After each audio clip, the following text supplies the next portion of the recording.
Right, it is time to take a look at the week ahead for the markets thanks to our partners Forsyth Barr. Zoe Wallis is with us. Zoe, good morning. Good morning, Ryan. So Wednesday, we're getting our OCR decision this week, aren't we? That is right. So we've got the Reserve Bank out at 2 p.m. on Wednesday afternoon.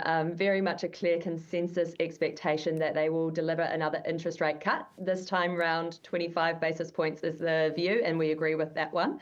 Look, that's very much priced in by markets and kind of the consensus expectation. So if they deliver 25, the expectation is that they will also leave the door open for possible further rate cuts, but may not promise that.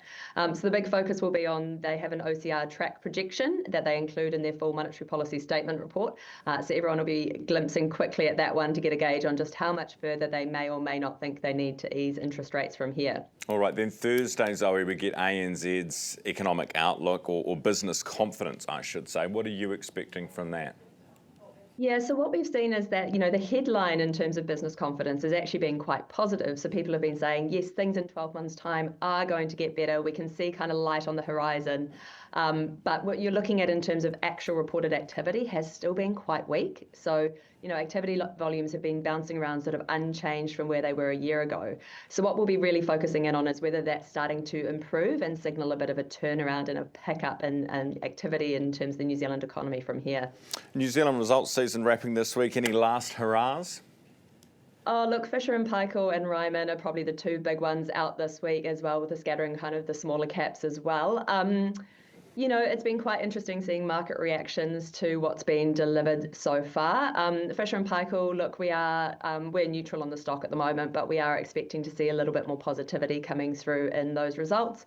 Ryman have really pre-signaled a lot of their kind of sales levels, but we will be looking for kind of how the turnaround story is going and how they're progressing in things like cost out programs, etc. as well. All right, finally. But that will be Sorry, yeah, no, continue.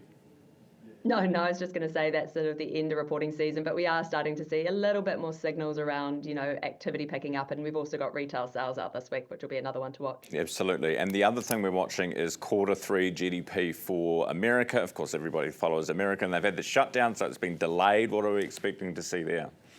Yeah, it's tough. We're really operating in a data vacuum, and you can see that in terms of the US markets trying to figure out, are they going to be able to cut interest rates in December or not? Q3 GDP is a component of that, but I think they're also more focused on the forward outlook. We are expecting that, growth in the US economy does still look quite solid. Question mark is how much of that is actually being held up by consumers, which typically account for about 2/3 of the US economy, and how much of that is actually increasingly being held up by AI-related investment and capital expenditure, because that's been an increasing share of what's driving the US economy in recent quarters. Zoe, thank you. Appreciate your updates on a Monday as always. Zoe Wallis, Forsyth Barr Investment Advisor, and that is thanks to our partners, Forsyth Barr.